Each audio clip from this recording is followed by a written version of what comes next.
and good evening here from Trump Tower. It's another edition of Trump Tower Live here in the Trump War Room.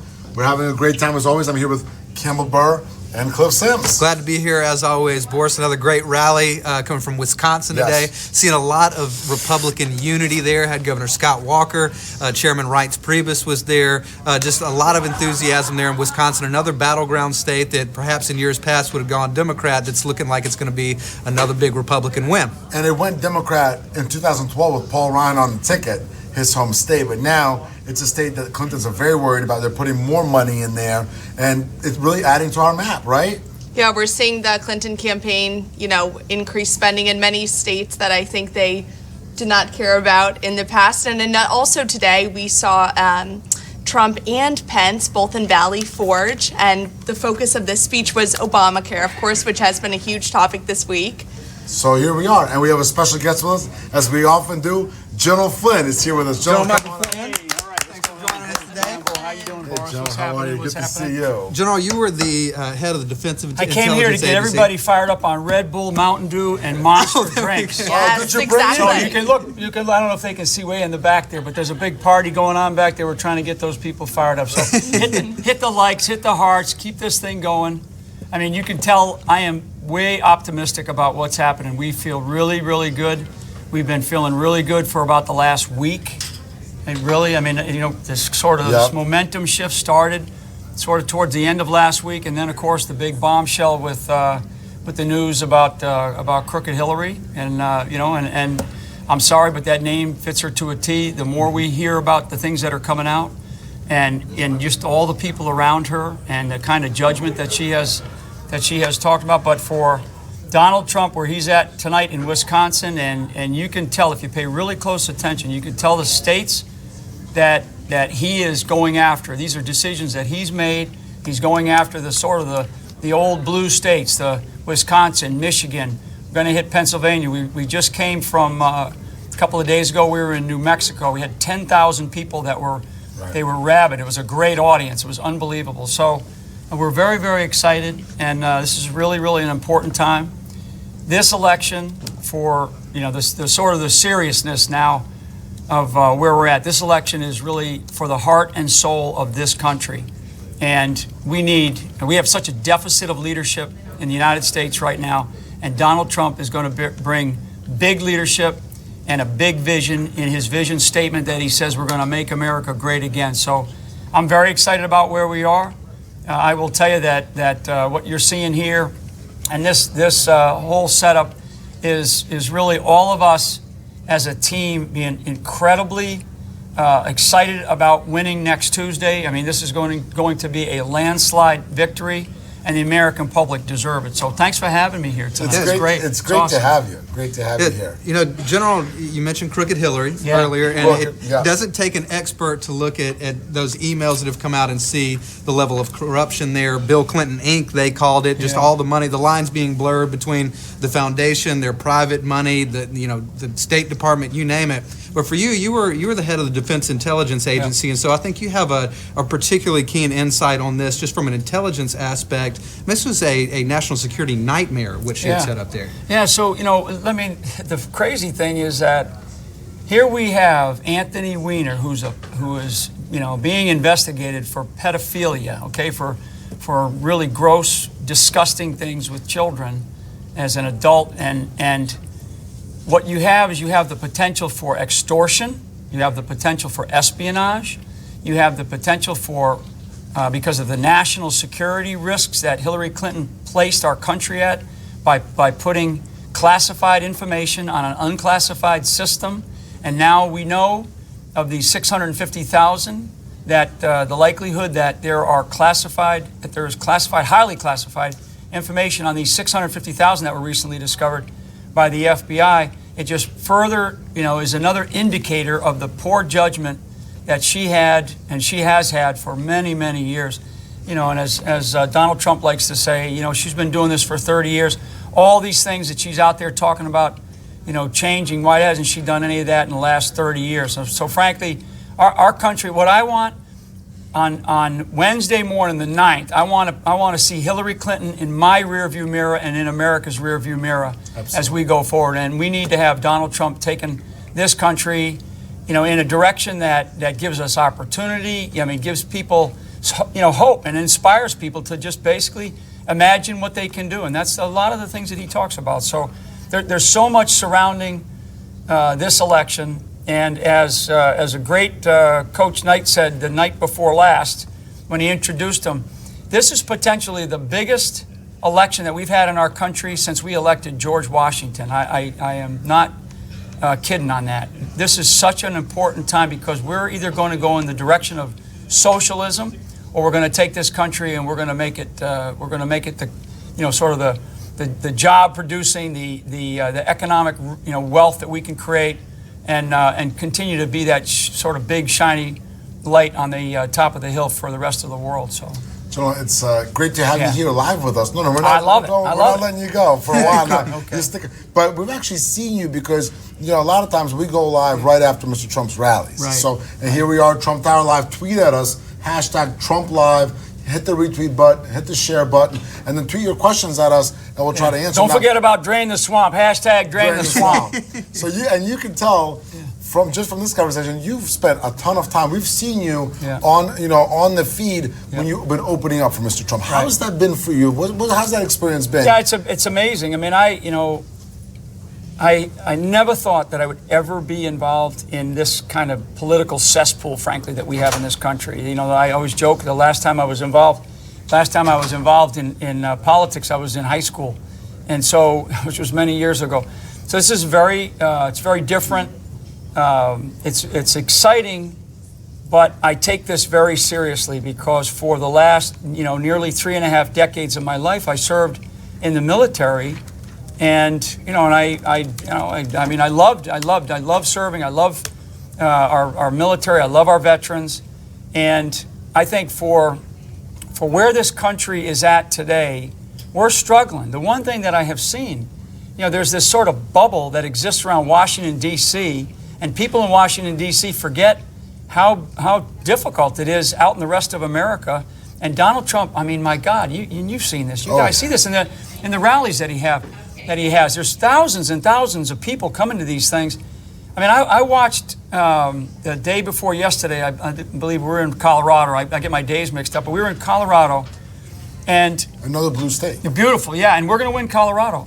And a woman was at the rail, the front rail, kind of right up front. And she had been waiting 8 hours. I went over and talked to her after Mr. Trump talked.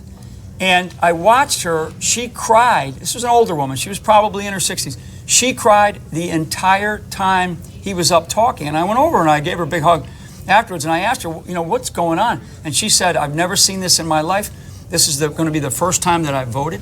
Wow. Yeah. And that's I mean, important. She was so emotional because she said, I have not seen my country the way it is, and I'm going to go out and vote, and I wanted to see this man. And he gave an unbelievably inspiring speech. We were told that there was going to be like 3,000 to 4,000 people at that rally before we showed up, and there were 10,000. Another thing about this is that in Michigan, and I think we were in Detroit, or I forget the first place we were at yesterday, but 10,000 people showed up to this pavilion, this gymnasium. It was 10,000 people showed up. They showed up on one tweet the day before. Wow. From one tweet the day before. And one, it shows you the power of digital media and the way we're doing this thing right now. But from one tweet off of Donald Trump's Twitter account, 10,000 people showed up the next day. And it was in the middle of the day, so it was a school day, work day. I mean, it's phenomenal because people are like, oh my God, we need to have this leadership. And Donald Trump's going to provide that leadership. So for me, this is a really, it's an unbelievable experience. But, I'm doing it because like I've said for many, many months now in this thing, when I vote for a president, I vote for a leader. And that's what Donald Trump is going to provide us. He's going to provide us that leadership. So pretty awesome. Now, General Flynn, as a military leader, what scares you most about a Clinton presidency and what excites you most about a Trump presidency? Yeah, what scares me the most is her judgment. Okay, her judgment. If you look around the world at the things that she's been involved in, so, the Russian reset failed, and we are now facing what I call a Cold War 2.0. Nobody even talks about the pivot to the Pacific or the Asia-Pacific strategy, which began while she was the Secretary of State. It was her sort of foreign policy objective. And nobody even talks about it anymore because it's almost a disaster. I mean, you look at what China's doing out in the South China Sea. And then, you just sort of walk your way through the landscape of North Africa and the Middle East, from Libya, Syria, Iraq, the massive challenges in Iraq, Yemen. The Iranian nuclear deal is probably the biggest one, where it started under her. She was the big influence behind it. And we just gave the #1 state sponsor of terrorism a pathway to a nuclear bomb, which is just crazy. Imagine just thinking about that. It's crazy. It sounds crazy. For Trump, the things that I talked to him about this one of the first times we met and talked. I was excited, and I was very, I found him to be a very good listener.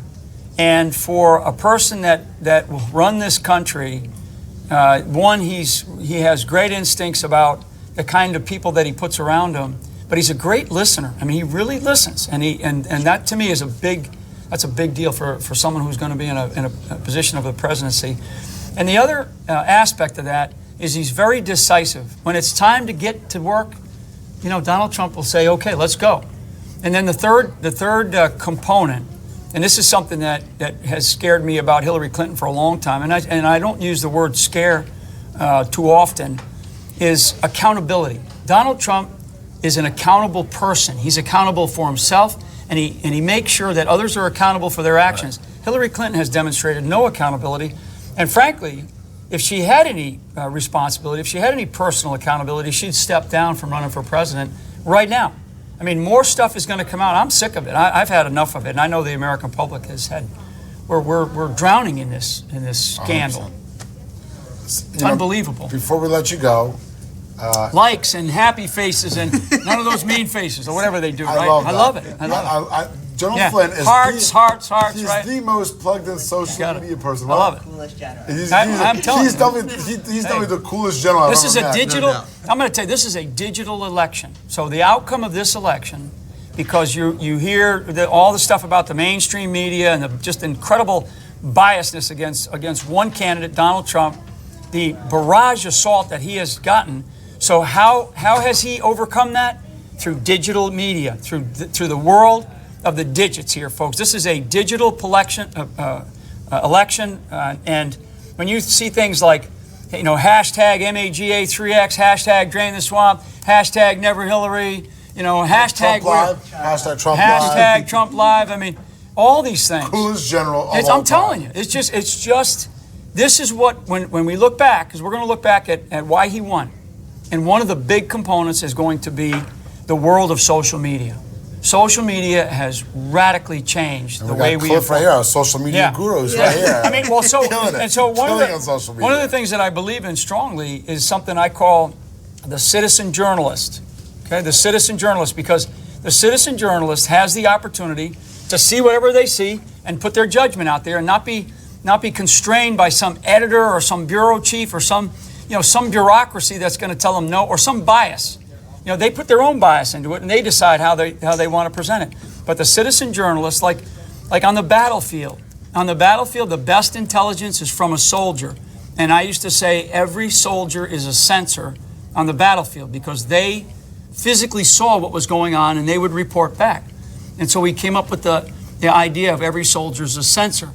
So every citizen is a journalist. Every citizen can report. You can tweet, you can Facebook, you can Instagram, all these different things.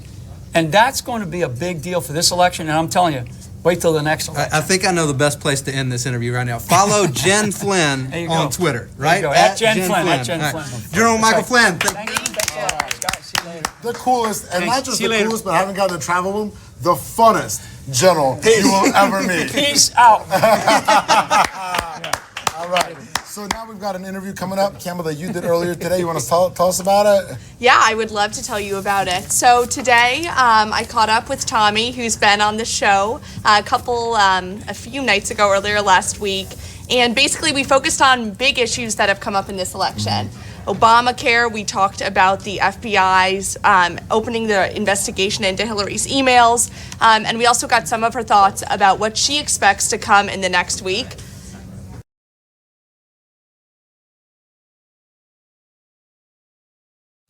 I'm Campbell Burr here in Trump Tower in New York City. As you know, the election is 1 week away. And today we have Tomi Lahren, host of Tommy from The Blaze, on with us to discuss her thoughts about what the next week should bring. So, Tomi, some exciting developments last week as the FBI reopened their investigation into Hillary's emails. What are your thoughts on this, and how do you think it will impact the election in the coming days? You know, I said it yesterday, this is really God's gift to this election cycle. I know a lot of us, on Team Trump, we were seeing the polls. Some of us were getting a little demoralized. We still had the great spirit going, but, it was a tough uphill battle. And then Friday came, and then the heavens opened up, and the FBI and James Comey really delivered on their promise to reopen the investigation if new material came to light. It did. She's scrambling right now, and it's fun to watch her apologists all over the TV, all over the mainstream. It's funny, especially when her apologists go on CNN, because we know we've got the disgraced Donna Brazile, who also had to leave CNN. It's a circle of corruption. Really what this tells us is we've got a candidate in Donald Trump that is vowed to drain the swamp, and then you've got the other candidate, Hillary Clinton, who is the swamp, who is the queen of the Everglades. Do we really want to elect a president, a commander-in-chief that is under investigation, that could very well be elected and then have to pardon herself? Let that sink in for a moment and let the American voters decide what they want to see next Tuesday. Exactly, Tomi, and I think that we can both agree that the FBI probably would not reopen this investigation unless there was significant reason to do so and significant wrongdoing involved. Okay, Tomi, so now turning to Obamacare, another development from last week. Last week, government data showed that monthly insurance premiums are rising by 25% on average next year, and in Arizona, as much as 116%. You have said that the Obama administration should be embarrassed by this failure, but that it's actually a setup for what they really want. Can you tell us what you meant by this? Of course, it's a setup, Campbell. This is exactly what the Obama administration wanted. Barack Obama set up Hillary perfectly for this. They wanted to introduce something that they knew would be a failure. They wanted to ramrod it through Congress, and now here we are with a failing system.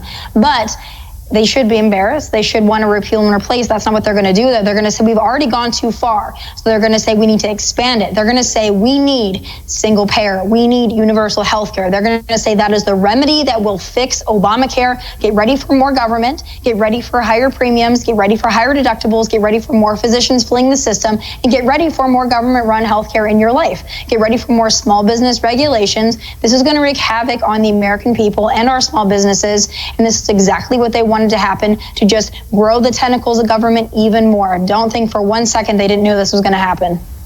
Seriously, it's scary stuff. And on that note, next, from the developments last week, we're seeing new polls out today that show Donald Trump up a point nationally and up 13 points since last week. We've seen this huge development momentum shift over the past few days. What do you expect will come? Give us some of your famous final thoughts about what you expect will come in the next week before Election Day. I think I think that this is great that this is coming. Don't for 1 second think that this is just because of the investigation and the FBI kind of reopening and re-examining Hillary's scandals. No, it's not just because of that. It's also because Donald Trump has been getting out around this country, whereas Hillary Clinton is dancing on stage with J-Lo, dancing on Univision and making a mockery of the election cycle in the process and sending her surrogates like Michelle Obama out on her behalf. We've got Donald Trump going all around this country, coming to you and speaking to you, and we've seen it as rallies. He is on message. He is on point, and he's telling the American people that it is America first, whereas she is sitting back and telling us that it's her first. It's her circle of corruption first. It's her influence first. It's her legacy first. You've got two very different messages. Like I said again, you've got someone that wants to drain the swamp and the other one that is the swamp, and she should be very nervous a week from today. Definitely, Tomi. I think the American people are waking up and seeing what an amazing president Donald Trump would make. Thank you so much for joining us today, as always. And thank you for joining us on Trump Tower Live. Thank you guys. Thanks for having me.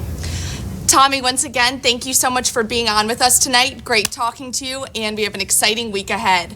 On that note, Boris, tell us about the latest polls that are out today. The polling is really unbelievable, and it's so exciting. Starting this morning, the ABC poll came out showing Donald Trump up 1 over Hillary Clinton. Now, that's great. We're up 1. But put in perspective, 8 days ago, Mr. Trump was down 12 in that same poll. A 13-point swing in one national poll. And a lot of that way before those Friday news. So actually there was a 10-point swing by the time the Friday news came about. So really this race is moving toward Mr. Trump. In the LA Times poll, up 4, and then you go local. North Carolina up 7, Ohio up 4 and 5. Maine 2nd congressional district was 1 electoral vote, very important still, up 1 and 2. So doing very well in the polling. 6 days to go now. Unbelievably exciting. The race is 100% moving Donald Trump's way. And the more information on that, obviously key information from early voting, absentee ballots. Yeah, I want to talk a little bit of absentee balloting, early voting, and that kind of thing. But I do think it's worth noting what we just came out of in Wisconsin, the rally there, is really, I think, a kind of a snapshot of what you're seeing all over the country. As you see Republicans start coming home, moving in Mr. Trump's direction really fast. We saw, Chairman Priebus, you got the governor, Scott Walker there. You got the whole crew all out there, just all Republicans coming together and saying, we're going to get behind Mr. Trump's America First message here. We can't afford a Hillary Clinton presidency. That's the bottom line. And when you look at not just the polls, which as we know can be skewed sometime, let's look at hard data on who's already voted. I'm just going to run through a few of the battleground states here. In Arizona, Republicans currently have an edge in total ballots cast by over 45,000 votes. Colorado, Republicans have returned over 30,000 more ballots to date than at this point in 2012. So again, you're seeing this enthusiasm way up for Republicans. In a historically blue state recently. That's right. And as you hear these numbers, you got to realize Democrats' specialty over the years has been this early voting. I mean, in a lot of states that even Romney won in 2012, Democrats won in the early voting, and then Romney comes a big comeback on election day. Like North Carolina. So exactly, that's a perfect example. What we're seeing this year is the Democrat gap in early voting has either been shrunk or eliminated completely. In a lot of these states, we're out ahead. If you look down in Florida, Republicans outperforming 2012 in early voting, while Democrats are way behind their 2012 pace. Iowa, Republicans are maintaining our 2012 pace, but Democrats are lagging way behind. Again, it's the enthusiasm gap. Michigan, Nevada, North Carolina. In North Carolina, particularly, Republican voting, early voting, way up. Democrats way down again. I mean, I could go down every state here, Ohio, Wisconsin. It doesn't take a rocket scientist or political expert here to see that there is a pattern. Democrats' enthusiasm way down. They don't want to go to the polls. They can't get excited for voting for crooked Hillary. That's the bottom line. Republicans, meanwhile, getting really excited about a Donald Trump presidency, and it just goes state by state. That's what we're seeing. We asked you to tweet at us at #TrumpLive. We have a couple of pretty good tweets here from Toby Warner.